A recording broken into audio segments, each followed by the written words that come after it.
నమస్తే. నా ప్రభాత కమలంకు స్వాగతం. నమస్కారం అండి కృష్ణకుమారి గారు. మీతోటి ఈ అవనిగడ్డ రావటము, మీరు మమ్మల్ని ఆహ్వానించటము మాకు చాలా సంతోషంగా ఉంది. మీ ప్రసిద్ధ ప్రాచీన శ్రీ భూనీల రాజ్యలక్ష్మి సమేత లక్ష్మీనారాయణ స్వామి వారి దేవాలయానికి మమ్మల్ని తీసుకొచ్చారు. అది మా పూర్వజన్మ సుకృతము, మా అదృష్టము. మీ పరిచయ భాగ్యం కలగటమే మాకు చాలా అదృష్టం. మీతోటి మాకు చాలా మంచి మంచి అనుభవాలు జరుగుతున్నాయి. నిన్న మేము ఈ లక్ష్మీనారాయణ స్వామి దేవాలయానికి వచ్చినప్పటి నుంచి కూడా పూర్తిగా మేము మమేకమైపోయాము స్వామివారిలో, అమ్మవారిలో. ఈరోజు నిన్న రాత్రి నాకు బాగా నడుము నొప్పి అనిపించింది. కానీ పొద్దున్నే మీరు ఇలా శేషవాహనం తీసుకుపోతున్నాము అనగానే లేచి ఉత్సాహంగా వచ్చేసా. నా నొప్పి ఎక్కడ పోయిందో తెలియదు. అది స్వామివారి మహత్యము. మీరు మమ్మల్ని తీసుకురావటం మా అదృష్టము. ఇక్కడ చాలామందిని ప్రముఖ వ్యక్తుల్ని మీరు మాకు పరిచయం చేస్తున్నారు. ముందుగా స్వామివారిని పరిచయం చేశారు, అమ్మవారిని పరిచయం చేశారు, భువనేశ్వరి దేవి గురించి చెప్పారు. ఇంతవరకు భువనేశ్వరి దేవి గురించి మేము వినటమే కానీ నాకు ఆవిడ గురించి సరిగ్గా తెలీదు. నిన్న ప్రధాన అర్చకులు గారు చెప్పాక నాకు తెలిసింది ఆవిడ గురించి. సో అలా మేము ఒక విశిష్టమైన ప్రాచీనమైన దేవాలయానికి రావటము, మీ అందరినీ కలుసుకోవటము నాకు చాలా సంతోషంగా ఉంది. ఇప్పుడు మీరు ప్రధాన అర్చకుల వారి శ్రీమతి గారికి తీసుకొచ్చారు. వీరిని మాకు కొంచెం పరిచయం చేస్తారు. తప్పకుండా మాల గారు. ఇప్పుడు మీకు మరో ముఖ్యమైనటువంటి వ్యక్తిని మీకు పరిచయం చేస్తున్నానండి. తను కూడా మీలాగనే నాకు మంచి ఫ్రెండ్, చాలా సౌమ్యురాలు. ఎంత ఎత్తు ఎదిగినా కూడా ఒదిగి ఉండాలనే దానికి నిర్వచనము. చాలామందికి ఆమె ఏంటో కూడా తెలియదు అనమాట. అలాంటి వ్యక్తిని నేను మీకు పరిచయం చేస్తాను. ఆమె ఈ లక్ష్మీనారాయణ స్వామి వారి ఆలయ అర్చకులలో ఒకరైనటువంటి సారంగపాణి గారి భార్య శ్రీమతి ఝాన్సీ గారు.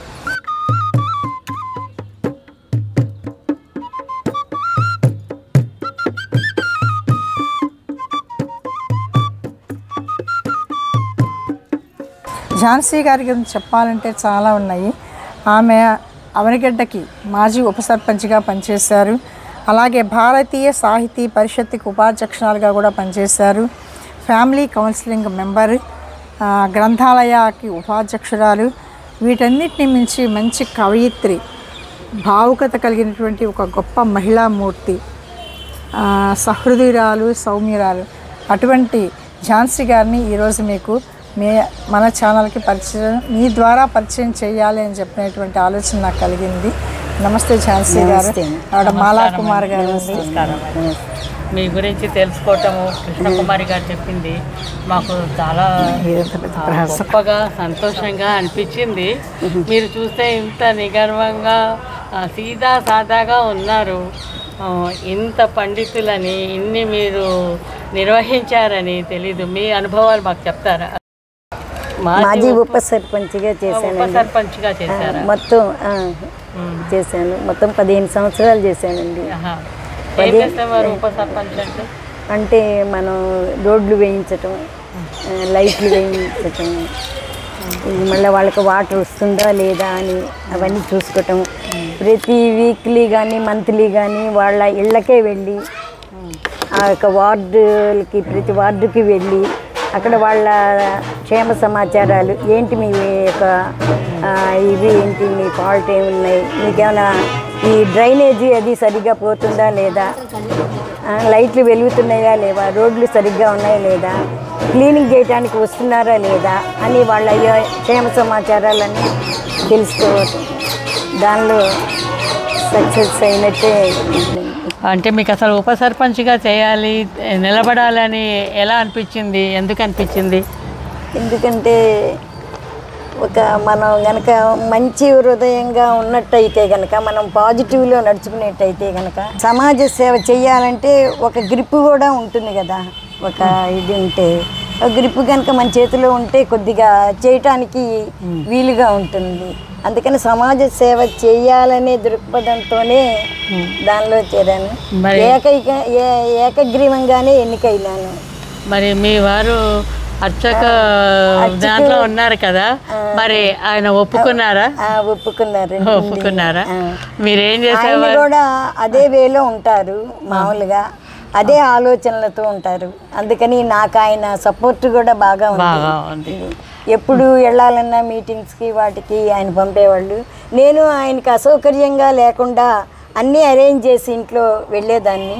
అటు ఆయనకి అసౌకర్యంగా ఉండేది కాదు, ఇటు నాకు కూడా నా యొక్క భావాలు కానీ నా ఆలోచనలు కానీ సక్సెస్ అయ్యేవి. సో మీరేమేం చేశారు ఉప సర్పంచ్గా? అంటే రోడ్లు వేయించటము, లైట్లు లేకపోతే లైట్లు, రోడ్లు సరిగ్గా లేకపోతే రోడ్లు, మళ్ళీ వాళ్ళకి డ్రైన్ అది ఇదిగా ఉందా, సరిగ్గా వెళ్తున్నాయా లేదా అని చూడటము, వాళ్ళ యొక్క ఏదన్నా వాళ్ళు విడిగా ఇండివిజువల్గా కూడా ఏమన్నా చిన్న చిన్న సమస్యలు ఏమన్నా వచ్చినా కూడా చెప్పుకునేవాళ్ళు, అవన్నీ సాల్వ్ చేసేవాళ్ళం. బాగా సక్సెస్ అయినట్టే నేను ఆ రంగంలో.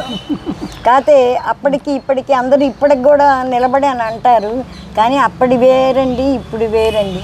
ఇప్పుడు మనీ ఉంటేనే, ఇప్పుడు భావాలు అవన్నీ ఎవరికి అంత ఇదిగా ఉండదు, ఉంటేనే ఎన్నికల్లో నిలబడటం. సో మీకు అది తృప్తి కలిగిందా, సంతృప్తిగా అనిపించిందా మీరు చేసిన పని? చేసిన పని సంతృప్తిగా ఉంటుంది, అంతవరకు బాగానే సక్సెస్. ఇక మనం తప్పుకుందాం. చెయ్యాలంటే సేవ చెయ్యాలని ఉంటే పదవి లేకపోయినా కూడా చెయ్యొచ్చు, పదవి ఉంటూ ఇంకొద్దిగా ఎక్కువ అవకాశాలు ఉంటాయి.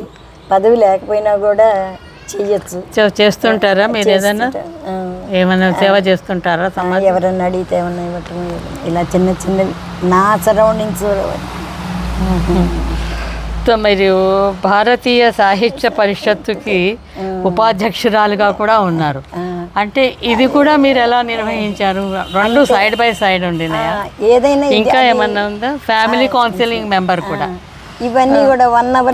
గ్రంథాలయ ఉపాధ్యక్షురాలు, కవయిత్రి మీరు, ఇవన్నీ ఎలా మేనేజ్ చేసేవారు? అంటే ఇప్పుడు సాహిత్య పరిషత్ ఉందనుకోండి, మంత్లీ ఒకసారి వెళ్ళటం జరుగుతూ ఉంటుంది. ఏదన్నా వాళ్ళవి నేను ఎక్కువ వింటానండి, బాగా వినటానికి వెళ్తాను ఎక్కువ. పెద్ద పెద్ద వాళ్ళు వస్తూ ఉంటారు, వాళ్ళ ప్రోగ్రామ్స్ అవి ఉంటాయి కదా, వాళ్ళ మీటింగ్స్ కానీ అవి మనకి మనం చదివిన దానికంటే కూడా 100 పుస్తకాలు చదివింది ఒక మనిషిని ఉపన్యాసం ఉన్నది సమానం అన్నమాట. అందుకని చెప్పి నేను ఎక్కువ వినటానికి వెళ్ళేదాన్ని. అంటే భారతీయ సాహిత్యం అండి, సాహిత్య చర్చలు జరుగుతుంటాయి, కవితలు చదువుతుంటారు. ఎక్కడ ఉంది అది? మొత్తం స్టేట్ వైడ్గా ఉందండి.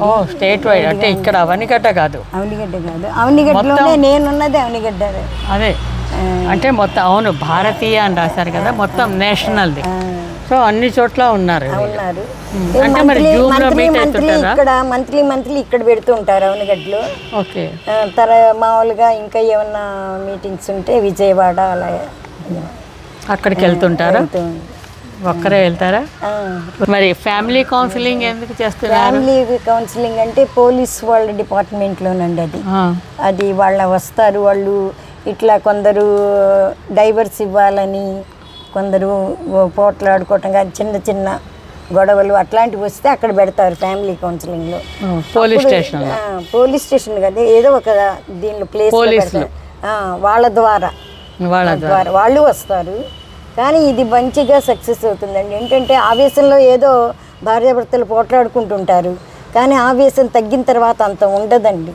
అప్పుడు మనం కౌన్సిలింగ్ ఇస్తే కనుక చాలా అర్థం చేసుకుంటారు, ఒకళ్ళొకళ్ళు అర్థం చేసుకుంటారు.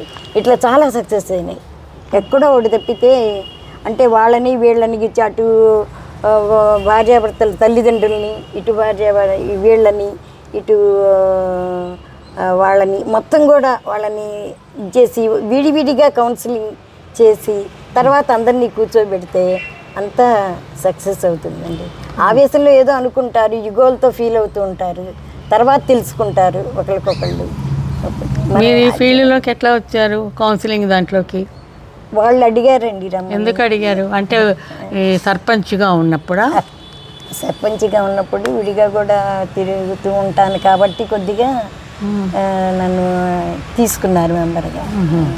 సో అసలు మిమ్మల్ని నేను ముందు అడగాల్సిన ప్రశ్న ఇప్పుడు అడుగుతున్నా. మీరేం చదువుకున్నారు? డిగ్రీ అండి. ఏం డిగ్రీ? బిఏ. బిఏ చేశారా? ఎక్కడ? తెనాలండి. మీది తెనాలినా? తెనాలి. మీ పేరెంట్స్ అక్కడ ఉంటారా? అవునండి. ఇది ఎక్స్పైర్ అయ్యారు. సో మీ చదువు అంతా కూడా తెనాలిలో జరిగింది. సో ఒక బిఏ డిగ్రీ చేసి ఒక అర్చకుని భార్యగా మీరు వచ్చి దేవాలయంలో కూడా మీరు సేవలు చేస్తూ ఉండుండొచ్చు కదా? ప్రసాదాలు కూడా నేర్చుకున్నానండి. నేర్చుకున్నారా? కావాలని నేర్చుకున్నాను. మీరే చేసి పంపిస్తారా ప్రసాదాలు? ఎక్కువైతే మనిషిని పెడతాము, లేకపోతే కొద్దిగా కేజీ రోజువారీ అయితే మీరే చేస్తారు. అంటే ప్రసాదాలు ప్రత్యేకంగా ఉంటాయా, వేరేగా ఉంటుందా? మామూలు పులిహోర కాకుండా ప్రత్యేకంగా ధనుర్మాసంలో ఉంటాయండి. ధనుర్మాసం మంత్లీ మొత్తం ఉంటాయి కదా, అప్పుడు ఉంటాయి. అప్పుడు మనిషిని పెడతాము. సో ఇన్నిటిలో మీకు ఏ వృత్తి ఎక్కువ నచ్చింది? సర్పంచ్ ఎక్కువ నచ్చిందా, లేకపోతే సాహిత్య పరిషత్ ఉపాధ్యక్షురాలిగా ఎంజాయ్ చేశారా, లేకపోతే ఫ్యామిలీ కౌన్సిలింగ్గా ఎంజాయ్ చేశారా, గ్రంథాలయానికి కూడా ఉపాధ్యక్షులుగా ఉన్నారు, ఒక అర్చకుని శ్రీమతిగా కూడా దేవాలయ సేవలు చేసుకున్నారు, ఒక మామూలు కుటుంబీకురాలు గృహిణి, ఇన్ని నిర్వహించటము చాలా గ్రేట్. సో మీరు ఇప్పటిదాకా మీరు ఒక్కొక్క దాని గురించి చెప్పారు, ఇది చేశాను అది చేశాను, అన్నిటినీ కలిపి మీరు ఎలా నిర్వహించగలిగారు, ఎలా నెగ్గుకొచ్చారు మీరు? మీ కుటుంబంలో మీ పిల్లలు, వాళ్ళ చదువులు, మీకు పిల్లలు ఎంతమంది? ఇద్దరు. వాళ్ళు ఏం చదువుతున్నారు? బాబేమో లా చేశాడు, అయినా నేను ఇట్లే వస్తానన్నారు. సరే అన్నాము. గుడిలోనేనా? పాప ఏమో మస్కట్లో ఉంటుందండి. ఆయన పాలిమర్ ఇంజనీరింగ్, వాళ్ళు మస్కట్లో ఉంటారు, బాబు ఇక్కడే ఉంటారు. సో మీ పిల్లలు ఇంత పెద్ద చదువులు చదివారు అంటే దాని వెనుక కూడా మీ కృషి ఉంది కదా. మరి ఇన్నిటినీ కలుపుకొని మీరు ఎలా నిర్వహించారు? మీ ఫీలింగ్స్ ఏంటి? మీరు ఎందులో ఎక్కువ ఎంజాయ్ చేశారు చెప్పండి. నిజం చెప్పాలంటే అన్నిట్లో ఎంజాయ్ చేశానండి. మా పిల్లల్ని పెంచడంలో కూడా ఎంజాయ్ చేశాను. అంటే ఎక్కువ వాళ్ళతో బాగా అంటే అన్నీ ఒకేసారి ఉండవండి. సాహిత్య పరిషత్ అనుకో మంత్లీ ఒకసారి ఉంటుంది, ఫ్యామిలీ కౌన్సిలింగ్ అనుకో 2 monthsకో లేకపోతే 1 monthకో అలా ఉంటుంది. అలా ఉంటుంది కాబట్టి మనకి ఏది అడ్డంకులు రాలేదు. ముందు మెయిన్ మా వారి సహకారం అండి. ముందు మెయిన్ అంటే కొద్దిగా అడ్జస్ట్మెంట్ అనమాట. ఏదన్నా వెళ్ళేటప్పుడు కొద్దిగా ఏదో ఒక్క కూరతో సరిపెట్టుకోవటం అలా. మామూలుగా అయితే కూర పప్పు చారు చేసి చేస్తాం కదా, అలా కాకుండా ఒక్క కూర చేసి వడియాలు పెట్టి అలా ఆయన బాగా సహకరించారండి. మీ పిల్లలు ఎప్పుడు కొనగలేదా? నువ్వు ఉండకుండా అలా వెళ్ళిపోతావు మమ్మల్ని చూడటం లేదని? లేదండి, వాళ్ళు వర్క్ చేసుకుంటూ కూర్చునేవాళ్ళు. నేను వచ్చేదాకా ఎక్కడికి చదువుకునేవారు. ఇప్పుడే కొద్దిగా హెల్త్ ఇచ్చే హార్ట్ ఆపరేషన్ అయిందండి. ఎవరికి? నాకే. మీకు హార్ట్ ఆపరేషన్ అయింది. ఇప్పుడు ఎలా ఉంది హెల్త్? పర్వాలేదు. మరి ఇన్నిటినీ నిర్వహించుకుంటూ మీరు కవిత్వం కూడా రాశారు అంటే ఏమేమి రాశారు? కవిత్వం అంటే మీ రచనలు అంటే ఏదన్నా వెళ్ళినప్పుడు ఏదో నా అనుభవాన్ని బట్టి, ఇప్పుడు మొన్న హాస్పిటల్కి వెళ్ళా కదండి, హాస్పిటల్లో ఏంటి నా అనుభవం అని అదొకటి, అలా నా అనుభవాలే రాస్తాను ఎక్కువ. అవి కవిత్వంగా రాశారా? పుస్తకాలు కూడా ప్రింట్ చేశారా? పుస్తకాలు ప్రింటారు. రేపు చేయమని గొడవ చేస్తున్నారు బుద్ధప్రసాద్ గారు. ఈ రోజుల్లో ఎవరు చదవటం లేదు కదండి అనిపిస్తోంది. ఆయన గొడవ చేస్తున్నారు. సర్లే అని అన్నాను, ఒప్పుకున్నా. ఇంకా మొదలు పెట్టలేదు. చదవటం లేదండి, కానీ ఇప్పుడు మనకు డిజిటల్ ప్రింటింగ్ అని వచ్చింది. అది మనము 100 కాపీలు వేయించుకుంటే 4-5 వేలలో వచ్చేస్తుంది. ఇప్పుడు ఇట్లా మనలాగా ఎవరికైనా ఇంట్రెస్ట్ ఉన్న వాళ్ళు ఉన్నారనుకోండి, మనం ఒకళ్ళకొకళ్ళం పుస్తకాలు ఇచ్చుకుంటాము. మనలో మనది కొంచెం ఇంట్రెస్ట్ ఉన్న బుక్ ఎగ్జిబిషన్స్ అవి అయినప్పుడు అక్కడ పెట్టామనుకోండి, ఇంట్రెస్ట్ ఉన్నవాళ్ళు కొనుక్కుంటారు, చదువుకుంటారు. ఇప్పుడు మనది మనమే పెట్టుకున్నాం అనుకోండి, మీరు కవిత్వం రాస్తా. ఇదివరకంటే ప్రింటెడ్ మ్యాగజైన్స్ ఉన్నాయి కాబట్టి అవన్నీ ప్రపంచానికి తెలిసేవి మన వాళ్ళందరికీ. ఇప్పుడు అవి లేవు కాబట్టి మీరు రాసేది మీరు దాచిపెట్టుకుంటే ఏం లాభం? నిజమే, మనమేమి పోతనగా చెప్పినట్టు ఆయన చెప్పినట్టే ఫాలో అవ్వాలి. మన సరస్వతిని మనం ఏమీ అమ్ముకోకూడదు. కానీ మన భావాలు నలుగురికి చెప్పి నలుగురు బాగుంది అంటే మనకు ఒక సంతోషంగా ఉంటుంది. సో మీరు కూడా డిజిటల్ ప్రింటింగ్ 100 కాపీలు వేయించండి. ఇదివరకులాగా ప్రింటెడ్ అంటే 500 వేయించాలి, 1000 వేయించాలని లేవు. ఒకసారి మా కోడలు మేము గుడికి వెళ్ళామండి, ఏదో ఒకటి ప్రింట్ ఇట్లానే కవిత పేపర్ అందరికీ పంచాను.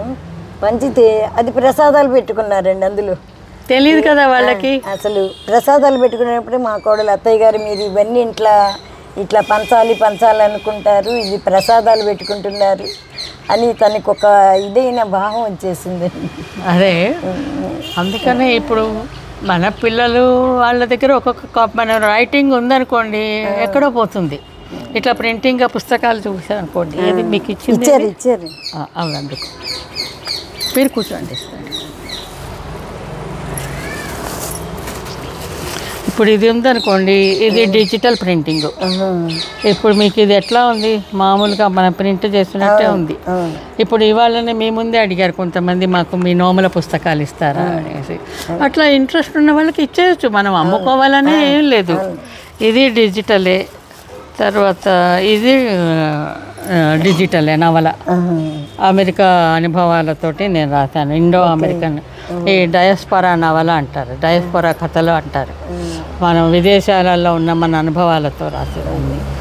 సో ఇట్లా మనము డిజిటల్గా వేసేసి మీరు ఇచ్చేయచ్చు.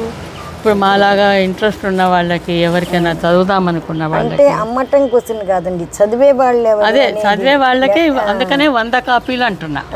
ఇప్పుడు నేను ఇవి 100 కాపీలు వేయించాను. ఇవి 2 నా 100 అయిపోయినాయి. ఈ పుస్తకం చూశాను నేను, నా యూట్యూబ్లో పెట్టాను. ఇట్లా నేను నోచిన నోములు అని చేశాను, ఎగ్జిబిషన్లో ఫలానా స్టాల్లో ఉన్నాయి అని.